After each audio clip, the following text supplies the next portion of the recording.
Thanks, Deputy President. I move that we take note of the response that was provided to me by Senator Fifield, who took a question from me earlier on behalf of the Minister representing the Minister for Social Services. I went back and double-checked, Senator Fifield. The word housing does not appear in his title. We do not. In the same way that we don't have a Minister for Science, we don't have a Minister for Housing. So I just want to get that very clearly on the record. However, in your capacity representing— Order. Why are you shouting? Order on my right. And Senator Ludlam, please address your remarks to the chair, not directly to senators in the chamber. Senator Ludlam, Deputy President, I was being shouted at. I just wonder whether that could cease. Deputy President, the answer that we got was profoundly disappointing, and it affects dozens and dozens of services. These are people on the front line who are providing homelessness and emergency support services to those who are either homeless, sleeping on the streets, in doorways, in parks in this country now, in excess of 10,000 people, and those 100,000-odd Australians, it's difficult, obviously, to know the exact number, who are suffering from different forms of homelessness, who are at risk, living in extremely precarious circumstances. Senator Fifield, again, I forgive you a certain amount of latitude as you are here representing another minister, and it's not your portfolio. To the chair, the funding, through you, Deputy President, the funding was not terminated at all. We were quite critical of the former government for simply suspending and rolling over the funding for the National Partnership Agreement on Homelessness.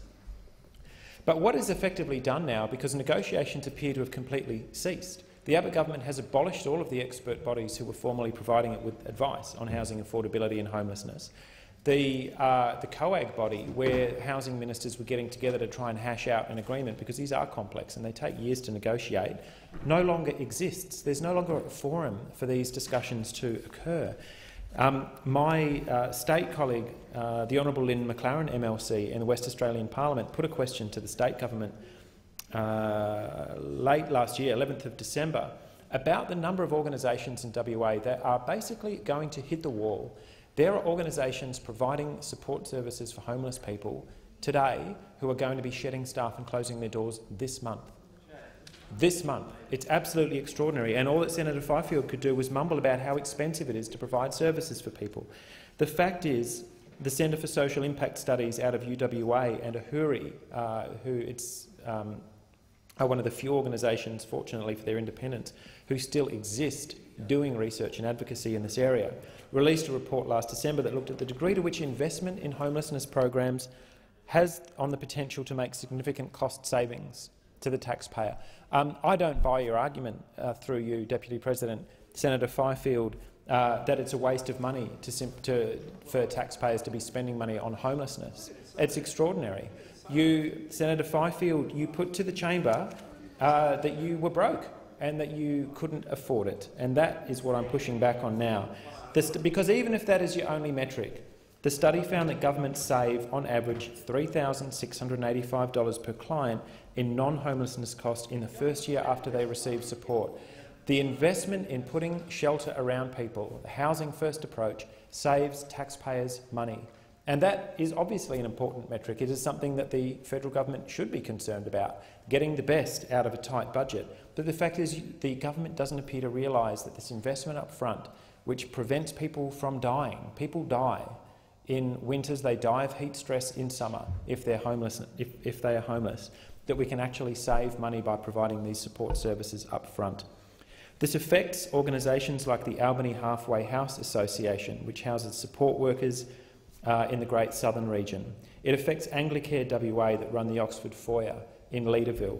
It affects the Red Cross Society, or the WA division of the Red Cross Society, which runs the Kalgoorlie Aboriginal Visitors Accommodation Facility out in the Goldfields, private rental tenancy support service initiative in North West Metro. These are crucial frontline services that are going to the wall because nothing is happening.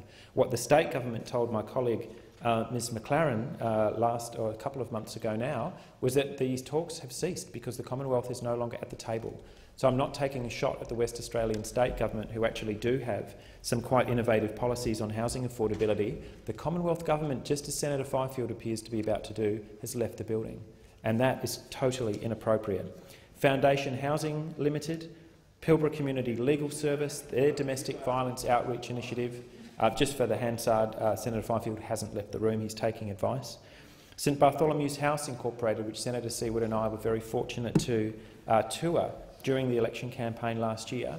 These are people who are going to lose their jobs and people who will lose these emergency support services. It's not good enough for the Australian government to cry poor when the rational thing to do is fund these services. Thank you, Senator Ludlam. Your time has expired. The question is the motion moved by Senator Ludlam be agreed to. Those of that opinion say aye. Those against say no. I think the ayes have it.